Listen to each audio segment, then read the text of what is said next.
रत्नागिरी जिल्ह्यातील लांजा तालुक्यातील कोंडिये गावच्या शिरपेचात मानाचा तुरा रोवला गेलाय।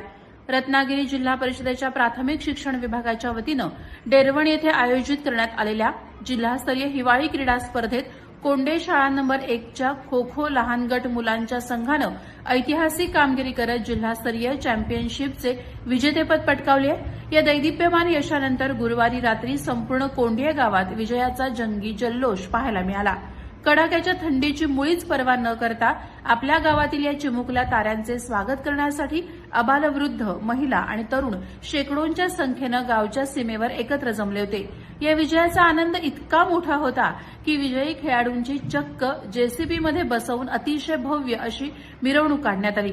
फटाक्यांची आतिषबाजी, डीजेचा दणदणाट आणि उत्साही मोटरसायकल रॅलीनं संपूर्ण परिसर दुमदुमून गेला होता।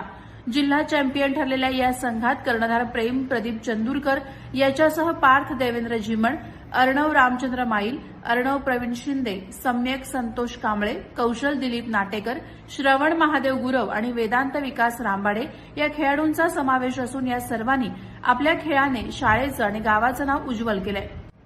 या खेळाडूंच्या यशामागे मागील 2 महिन्यांपासून त्यांना खो खोचे धडे देणारे क्रीडा प्रशिक्षक कुमार चेतन सुनील नाटेकर यांची मेहनत अतिशय मोलाची ठरली आहे। या कौतुक सोहळ्यासाठी कोंडिये गावचे गाव प्रमुख आणि सर्व वाडी प्रमुख, सरपंच, उपसरपंच, सर्व ग्रामपंचायत सदस्य, शाळा व्यवस्थापन समिती अध्यक्ष, उपाध्यक्ष आणि सर्व शाळा व्यवस्थापन समिती सदस्य, पोलीस पाटील, कोंडिये ग्रामसेवा मंडळ मुंबईचे अध्यक्ष, उपाध्यक्ष आणि सर्व सदस्य तसंच सर्व पालक, ग्रामस्थ आणि माजी विद्यार्थी मोठ्या संख्येनं उपस्थित होते।